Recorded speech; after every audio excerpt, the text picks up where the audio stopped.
Hezkuntza, herri baten izaera eta nortasunaren oinarrizko ardatza da.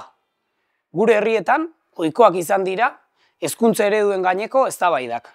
Askotan, behar adineko sakontasunik gabe, ezjakintasunetik eta muturreko iritzi hutsaletatik.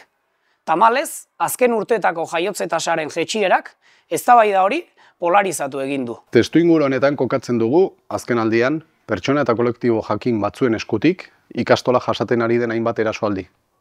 Azkena, pasaden ostiralean prentsa bidez zabaldutako informazio faltsuak. Hain justu matrikulazio garaian, min emateko helburuarekin. Ez dugu inolako akusazio faltsurik onartuko, eta gure lana zalantzan jartzen duen aurriritzi eta erasoen kontra irmo mantenduko gara. Eraso hauek ez ditugu bertako eskola publikoko guraso elkarte eta familietatik jaso. Eraso hauen atzean, sare publikoarekin lotura duten hainbat kolektibo eta pertsona daude, eta ikastolaren aurkako estrategia bati erantzuten diote.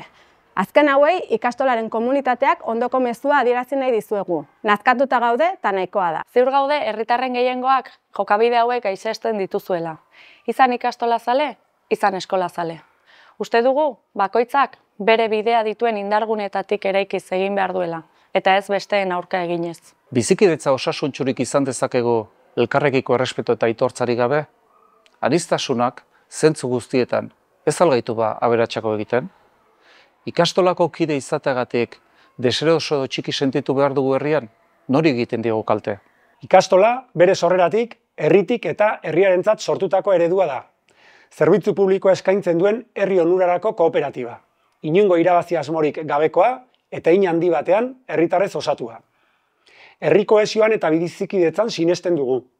Eta horietan sakontzeko eta elkarlanerako prest gaude.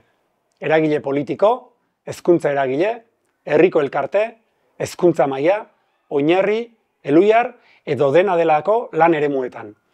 Hezkuntza eragile desberdinen elkarraitortzatik eta herri onura lehenetsiz, bada garaia arduraz eta herri honekiko konpromisoaz jarduteko.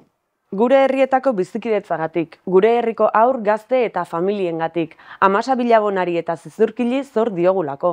Datorren otsailaren 20an, 6etan, Malkar plazan antolatu dugun elkarbizitzaren alde elkarretaratzera gonbidatzen zaitugu. Herri hau gu geuk, herritarrok, elkar aitortzatik, errespetutik eta elkarlanetik soilik eraiki dezakegulako.